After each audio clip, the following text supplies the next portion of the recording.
Myron Funt was a respectable importer of fine furnishings and antiques. His family fortune survived 25 generations through shrewd investment and the successful management of Funt and Wessel, a private banking service catering to select elite. He was considered unofficial royalty by his clientele, many of whom were members of actual royalty. He was a gentleman, but cornered his market by turning a blind eye to the ruthless muscling of his management team, led by Louis Ockley and St. John Manderley, such as granting bad loans to non-viable individuals, then quickly foreclosing for profit. Funt preferred to stay unaware of this side of his enterprise. He pretended not to know a lot of it. Myron married and sired out of hereditary obligation. He had no real interest in his wife or their son, and they had no real interest in him beyond his money. Myron Jr. wore the name like a badge of entitlement, stirring up controversies Louis Ockley would have to clean up.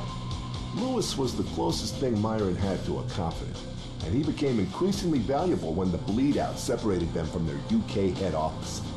Thanks to his son, things back home had grown uncomfortably hostile. At the same time, their U.S. operation was proving fabulously successful thanks to Manderley's clever and unexplainably profitable investment strategies.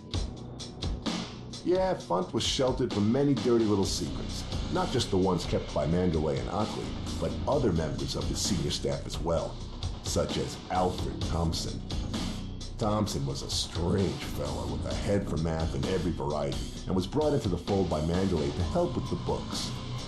He proved to be surprisingly adept at floriculture and rose breeding too, which Funt found endearing on a personal level. He was a quiet chap and seemed very fragile, as if recovering from some past stress that kept him on the brink of a nervous breakdown. Respectfully, Funt never interfered or asked any questions, and Thompson appreciated Funt's respect for privacy. This stress stemmed from a sour relationship he had with Alison Claret back in Leeds some time ago. Well, calling it a relationship might be giving it more credit than it deserves. They screwed a few times. She stole his heart.